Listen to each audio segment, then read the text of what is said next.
There was a time in my life when I believed I was broken. Like so many others, I had inherited the heavy burden of shame, guilt, and the deep, quiet belief that I was not good enough. And I tried, oh how I tried to fix myself, to earn love, to outrun the voices in my head. But the more I chased perfection, the further I drifted from peace. What I have come to learn, and what I now offer to you, is this gentle truth. The point of power is always in this present moment. It doesn't matter what has happened in your past. It doesn't matter what others have said about you or what you once believed to be true. Right now, in this very breath, you can choose a new thought, and with that thought, you begin a new life. Our thoughts are not just passing clouds in the mind. They are the builders of our experience. They shape our words, influence our choices, color our relationships, and echo in our bodies. If we are speaking to ourselves with criticism, with harshness, with unkind expectations, our lives will reflect that inner pressure. But when we begin to speak with compassion, when we soften our inner voice, our lives begin to soften too. Every thought I choose is a step toward healing. This is not about pretending to be happy or forcing yourself to be positive.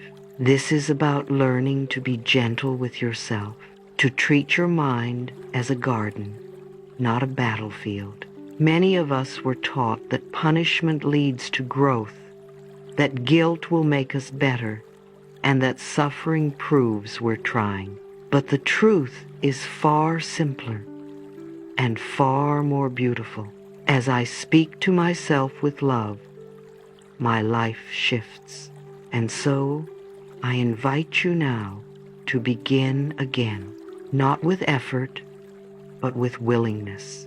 Place your hand gently over your heart, close your eyes, take a soft breath, and whisper, I am willing to change my thoughts. That is all you need to begin. No striving, no fixing, just this one moment of willingness. Let us now gently explore how our thinking shapes our lives, how old patterns were formed, and how with love we can begin to release them.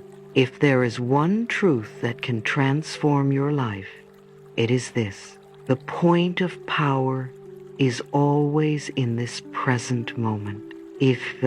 No matter what has happened in your past, no matter who hurt you, what mistakes were made, or how long you've believed you were broken, none of it has power unless you give it power now.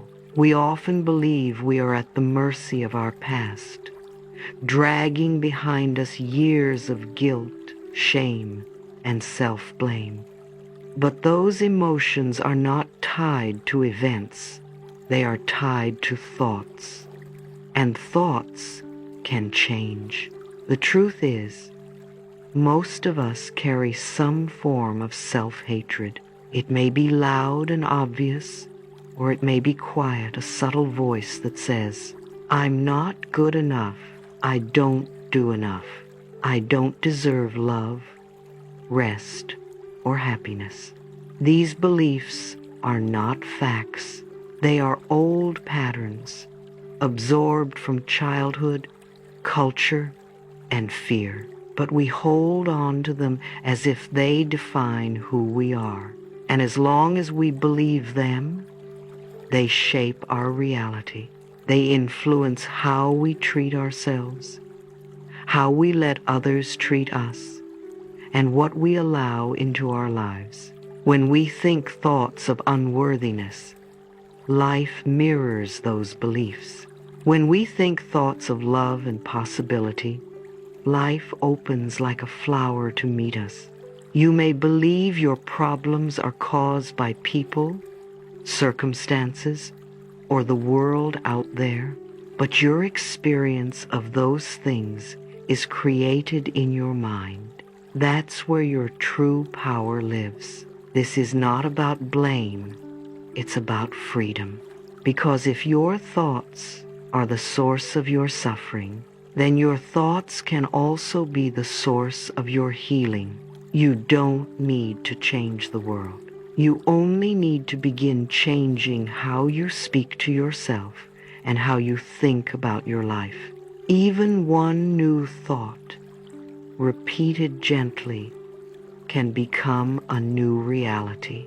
So take a deep breath, come back to this moment. This is where your power lives, not in the past, not in the future, but here, now. In the thoughts you choose today, I am willing to think a new thought. I am not my past. I am the love I choose to think now. We often believe that being broke, sick, or lonely is the problem. But what if these outer circumstances are only the effects, not the causes? When we peel back the layers of our life, we find something profound. Our thoughts and emotions create the patterns we live. And if the pattern is not healed on the inside, it continues to show up on the outside. Let me be clear. You are not to blame for your pain, but you are powerful enough to shift it. We have all inherited emotional habits, feelings that live beneath the surface and silently shape our health, our finances, and our relationships.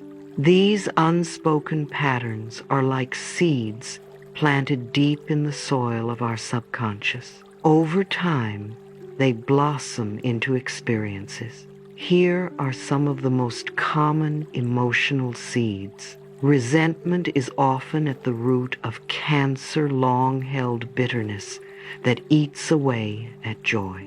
Criticism, especially self-criticism, can manifest as arthritis, stiff thoughts, creating stiff bodies.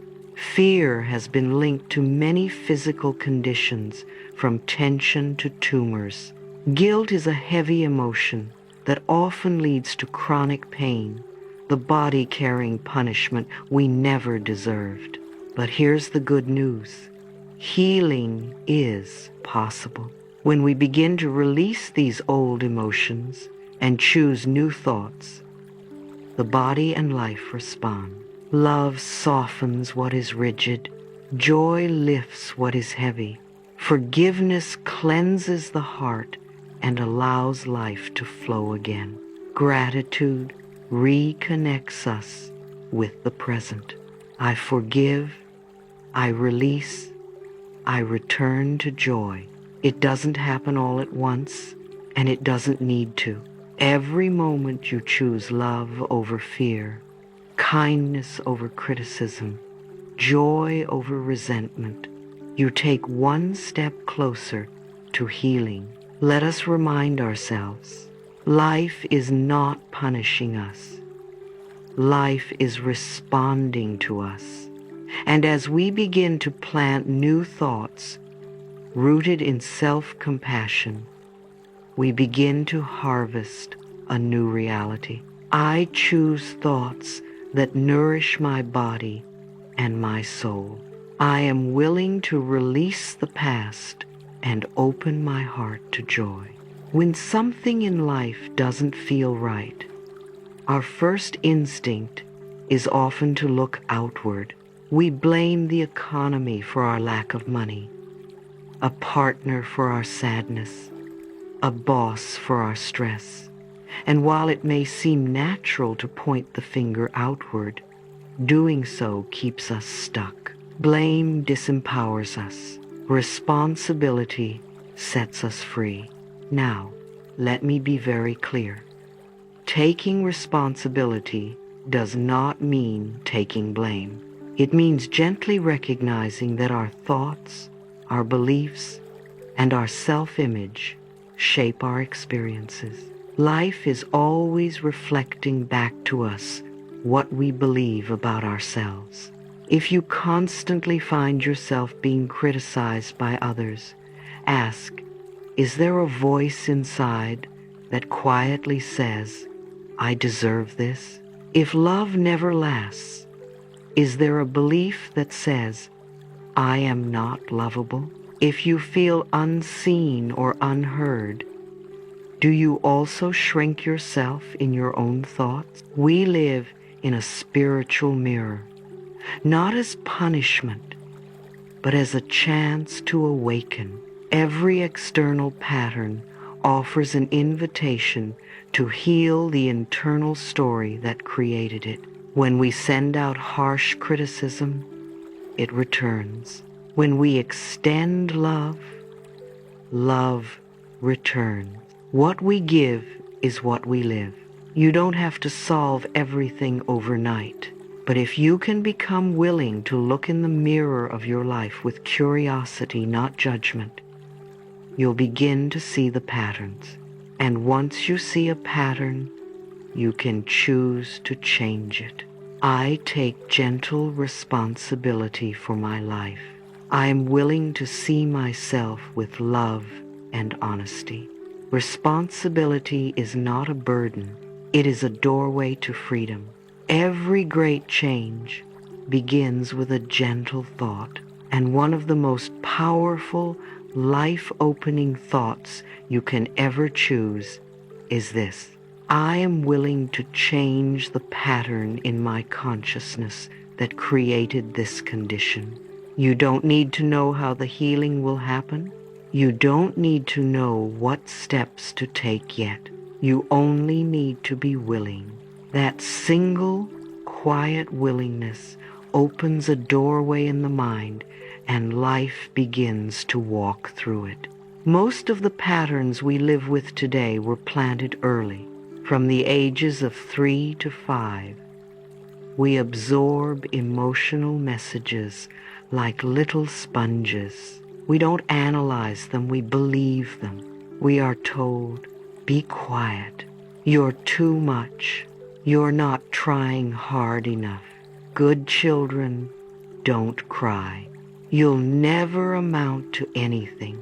And without realizing it, those words become our internal script, repeating itself in adulthood through relationships, careers, health, and self-worth.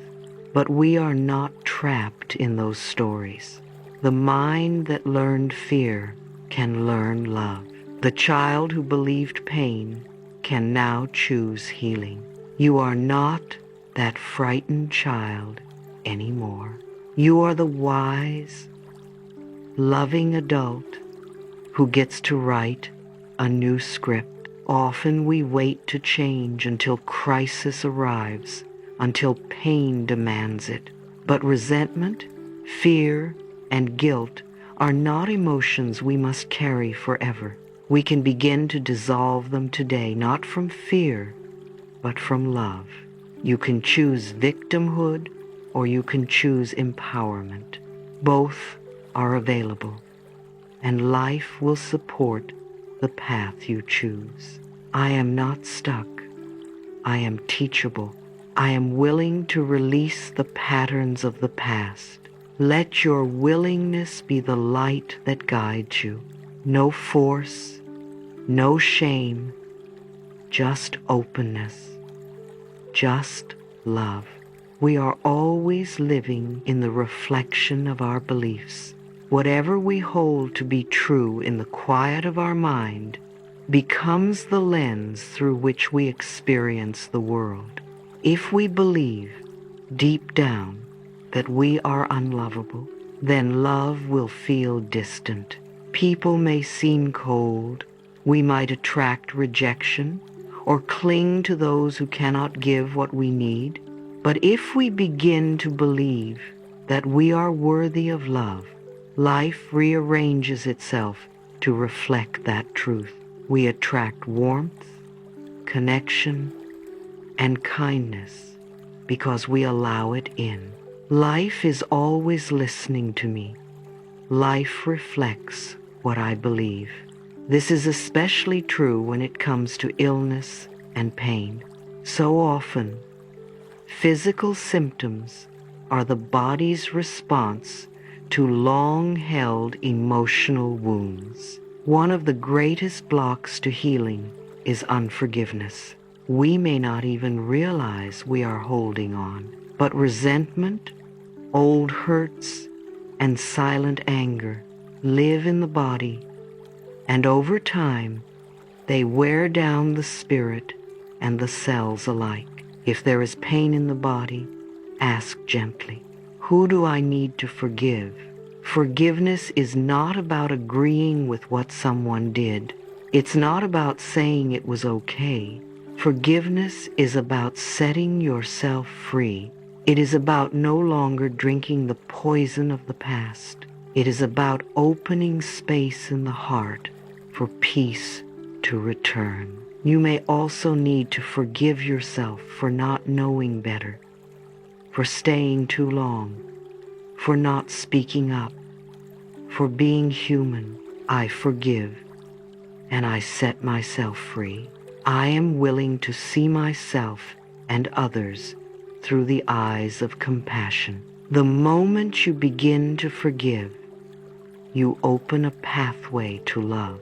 And when love returns, healing follows. If I could offer you only one teaching to carry with you through life, it would be this: love yourself. Love yourself now. Love yourself as you are. Not when you lose the weight, not when you fix the problem, not when you become someone better. Now. This is the golden key, the lesson beneath all other lessons.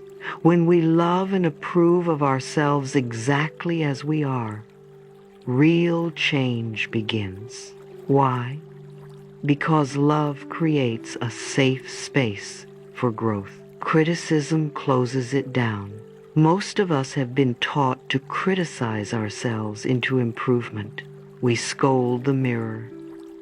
We repeat the old shaming voices.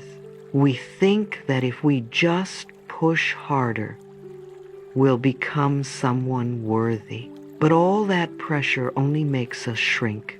Self-judgment does not create lasting healing. It creates fear, resentment, and resistance. I love and approve of myself. Right here, right now. This is the core affirmation. It is simple and it is enough. It begins to unlock years, even decades, of emotional tension. It tells the inner child, you are safe now. I see you. You matter. The universe responds instantly to the energy of self-love. When you stop criticizing and start nurturing yourself, everything begins to shift. The right people come into your life. Your body begins to relax. Doors open. Synchronicities appear. Peace returns. And if you're reading these words now, dear one, it's because a part of you is already ready. You wouldn't be here if you weren't. You may not feel ready, but your soul knows. Your willingness has brought you here. Let the repetition of these truths deepen your understanding. Each time you read or speak them, you are planting seeds in the rich soil of your consciousness.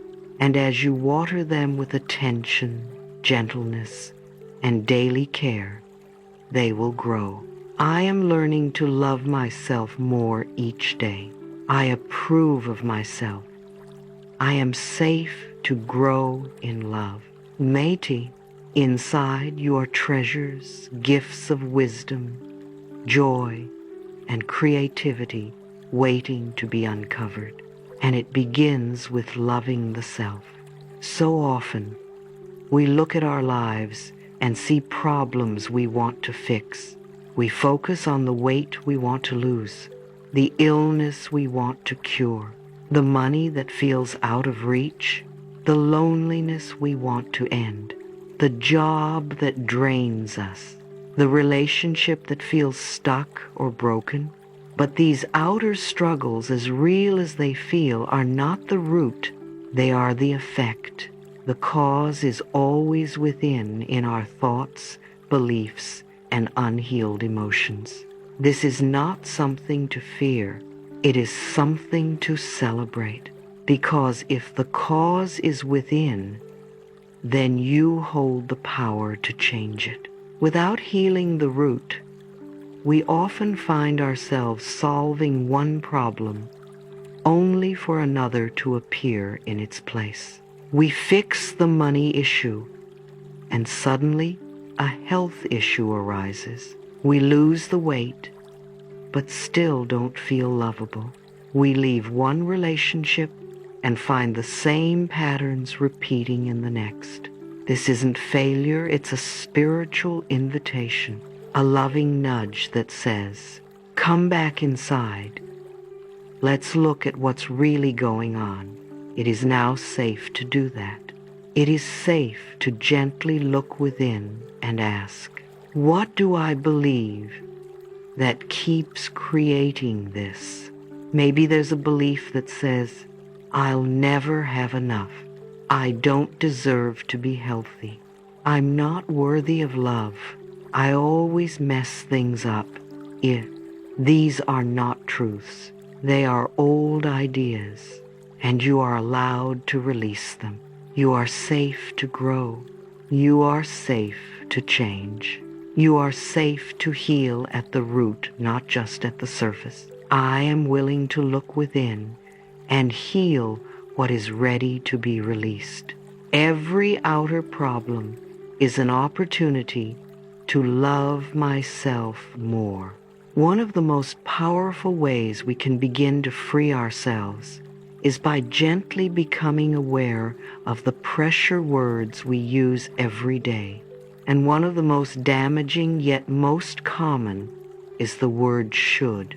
Think about how often you say things like, I should lose weight. I should call them. I should meditate more. I should be further along by now. I should know better. Should carries the weight of guilt. It tells you that you are wrong, that you're behind, that you failed some invisible standard. And it comes not from love, but from fear. Let's begin a gentle practice together. Take a piece of paper and write down 6 or more sentences that begin with the words, I should. Let the words come honestly, without judgment. Now, look at each one and ask softly, why? Why do I believe I should do this? Where did this idea come from?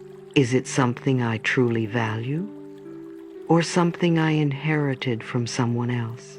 You may notice that many shoulds come from early voices, parents, teachers, partners, society, and many of them are unrealistic, unkind, or no longer true for the person you are today. Should is not a loving word. It pushes us to perform.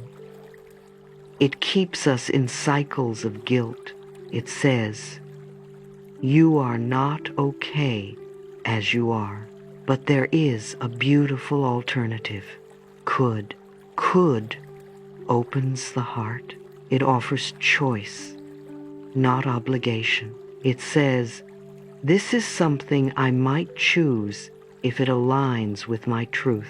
When formed, try gently replacing should with could in your sentences.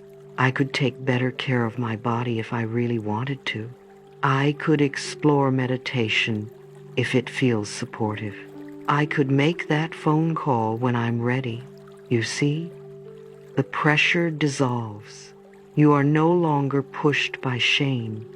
you are guided by willingness. Place your hand over your heart and whisper, "If I really wanted to, I could." That soft sentence honors your freedom, your intuition, and your timing. You are not here to live someone else's rules. You are here to live your own truth in love. Loving ourselves may sound simple, but in practice, many of us are taught over and over again to do the opposite. When we truly examine our daily choices, it becomes clear how often we act against ourselves. We criticize our bodies and call it motivation. We skip rest and call it productivity. We misuse food, alcohol, or substances to numb pain. We stay in harmful relationships and call it loyalty. We create debt and call it just surviving. We procrastinate and call ourselves lazy instead of exploring our fear. These are not failures. They are symptoms, signs of a deeper belief that says, "I'm not good enough. I don't deserve better. I am not worth loving." And these beliefs are not ours by nature. They were learned, and so they can be unlearned. I remember a woman who healed her vision after doing deep inner work. Her sight returned clear and strong. But when I asked her how she felt about it, she shrugged and said, "It's probably just a coincidence." She could not accept the good. Why? Because part of her still didn't feel worthy of receiving it. She had done the work, but hadn't yet opened her heart to own the blessing. The universe supports what we believe. If we believe we are not worthy of love, the world will reflect that belief, not because we are being punished, but because life always follows our inner script. Even in relationships, we often take other people's moods or behavior personally. We say, "They're upset. It must be my fault." Or, "They ignored me. I must not matter." But their actions reflect their own inner world, not our worth. I choose to see myself through the eyes of love. Adribet. I am willing to release the belief that I am not enough. The journey back to self-love begins with awareness, not blame. You are not wrong for where you are. You are simply ready for something new. Almost all emotional wounds can be traced back to one root belief: I'm not good enough. This belief wears many disguises. The fear of asking for what we truly want, the inability to receive compliments or kindness, avoiding intimacy out of fear will be truly seen, constant comparison to others, feeling ashamed of our bodies, rejecting our creativity before anyone else can, dimming our light so we won't upset others. These behaviors may seem unrelated on the surface, but at the core, they all whisper the same message. You don't deserve love unless you change. You're not worthy as you are.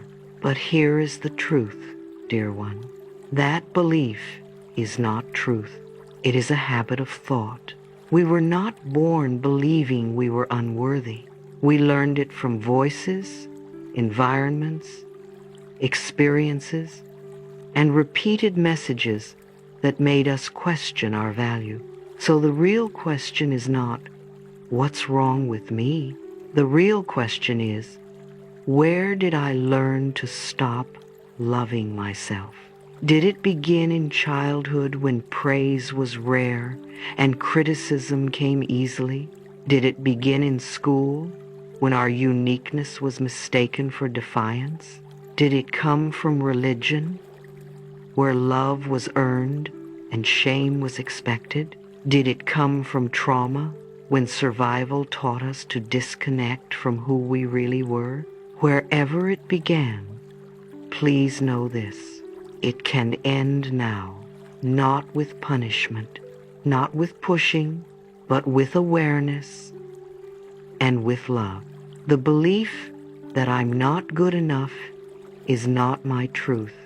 I choose to release it now. I am willing to remember how to love myself. You are not broken. You are remembering who you are. You were not born feeling unworthy. You were not born doubting your value or shrinking your light. As a baby, you knew you were lovable. You lived in your body with ease. You expressed your feelings fully, crying when you needed, laughing when you felt joy, reaching out when you wanted connection. You didn't worry whether it was too much. You didn't question if you were enough. You simply were beautiful, alive, present, whole. Every baby knows they are wonderful. We were all that baby once. Somewhere along the way, we began to forget. We were surrounded by adults who had already forgotten their own worth.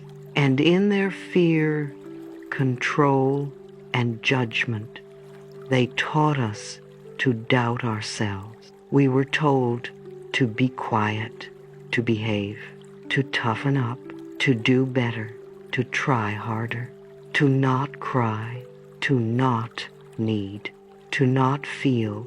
These messages made us shrink. We began to trade authenticity for approval. We learned to abandon ourselves to stay safe or accepted. But that pure, innocent, expressive child still lives inside you, and you can return to them. One of the most powerful ways to reconnect with that inner child is through a simple practice I call mirror work. Stand in front of a mirror. Look into your own eyes. Take a breath and gently say, I love you.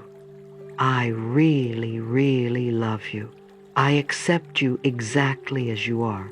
You may feel resistance. You may laugh awkwardly, or cry, or feel like running away. You may hear an inner voice say, no, you don't. That's okay. That's normal. Your reaction reveals where the hurt still lives and where healing is ready to begin. The mirror shows us not only how we look, but what we believe.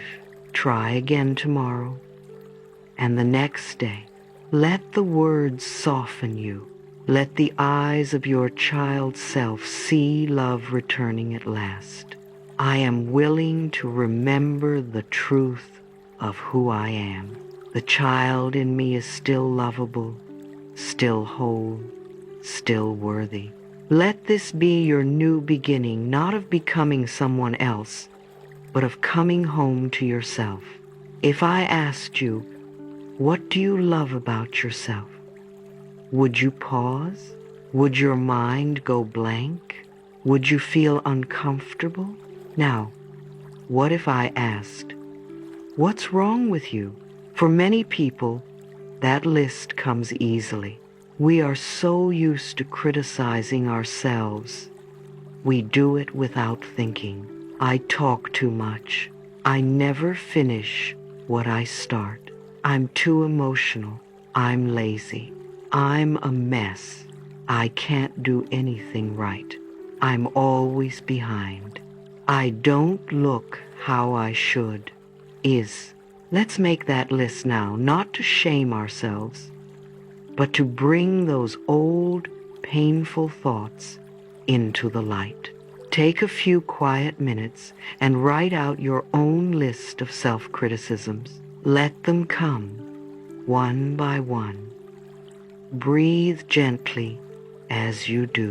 Now look at that list and compare it to your should list from earlier. Notice how many of these criticisms overlap with expectations you've inherited, beliefs you didn't even consciously choose. And at the bottom of every line, what do you find? The core message is always the same. I'm not good enough. But that message is not your truth. It's a story, a habit of thought, a voice you picked up from people who had forgotten how to love themselves. Ask yourself, where did this belief come from? Who first made me feel like I wasn't enough? How long have I been carrying this story? And am I ready to let it go? You are not the list. You are the light underneath it.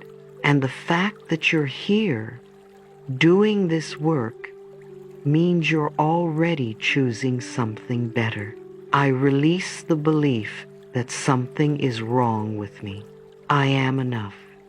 I've always been enough. The next time that old voice speaks, whisper back with love, that's not my truth anymore. Much of what we believe about ourselves was not chosen, it was absorbed. As children, we were wide open. We listened, we watched, we felt. We didn't have the filters or reasoning skills to question the words and actions of the adults around us. So, we believed them. And if we heard messages like, "You'll never amount to anything," "You're too loud," "Why can't you be more like your brother?"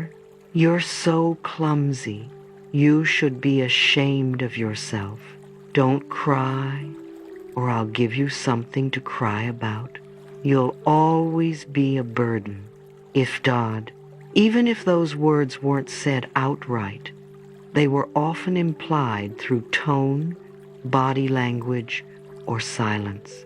And in our innocence, we took those messages deep into our subconscious. Let's take a moment now. Make a list of the negative messages you remember receiving from your parents or caretakers, spoken or unspoken. Then, as you read each one, pause. What do you feel in your body? Do you sense tension in your chest? A lump in your throat? Tears behind your eyes? These emotional responses are clues, signals from your inner child who remembers. But your parents weren't the only voices. Expand your list to include teachers, relatives, authority figures, even childhood friends. What did they say that made you feel less than? What moments still echo in your mind? Now, take a breath. These messages are not truth. They are programming repeated ideas that became internal habits. A belief is just a thought you keep thinking. And once we see the belief, we can choose to unlearn it. You are not what someone else once believed about you. You are not the fearful conclusion your child mind once made to survive. I am not my past. I am not my pain. I am free to choose a new thought. I recognize the voice of fear, and I choose love instead. The first step is awareness. The second is compassion. Be gentle with yourself as you do this work. You are untangling years of stories that were never yours to carry, and you're doing it beautifully. Imagine a small child, curious, open, full of wonder. Each day, they are learning who they are through the eyes and voices of those around them. Now imagine that this child is met with constant criticism. You're too noisy. You'll never get it right. It's big. Why can't you be better? What's wrong with you? How will that child respond? Some children shrink. They become quiet, timid, overly obedient, afraid to be themselves. Others rebel. They act out, push back, try to reclaim power through resistance. But neither of these reactions reflects the child's truth or potential. They are simply survival strategies.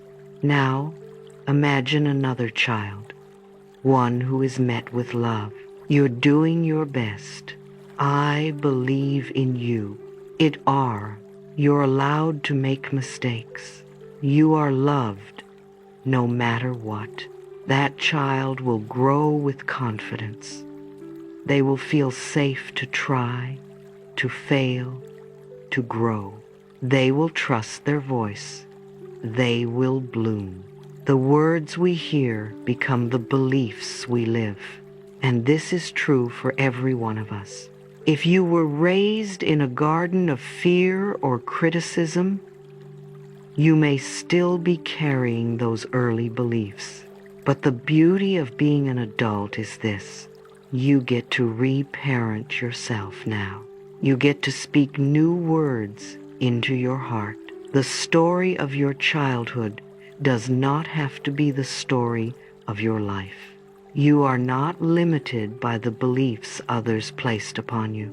Every time you choose a loving thought, every time you affirm your worth, you are rewriting your inner script. You are becoming the parent, the protector, and the encourager you always needed.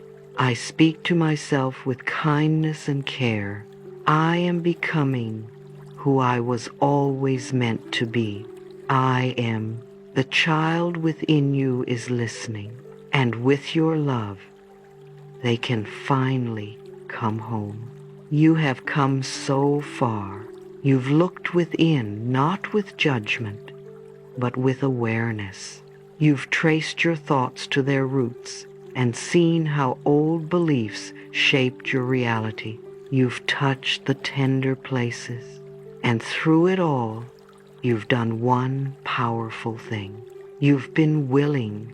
That is where healing begins, not with perfection, but with willingness. You now understand what so many are never told, that our thoughts create our lives, that self-criticism creates pain, that forgiveness releases it, and that self-love heals everything. You were never broken, only conditioned, and now you are free to unlearn what no longer serves you. Every moment is a new choice. Every breath is a new beginning. The point of power is in this very moment, and you are holding it now. You can speak to yourself with love. You can forgive yourself for what you didn't know. You can let the past go, not because it didn't matter, but because you matter more, and you don't have to do it all at once. Let healing be gentle. Let change be kind. Let your thoughts become a soft, safe place to land. Take a breath, place your hand over your heart, and whisper, I am willing to change. I am willing to release the past. I am willing to love myself now. Let those words sink in like warm sunlight. Let them nourish the parts of you that are ready to grow. You don't need to be fixed, only remembered. You are already enough. You are already whole. You are doing beautifully. May peace fill your mind. May love return to your heart. May each day bring you closer to the truth of who you are. And so it is.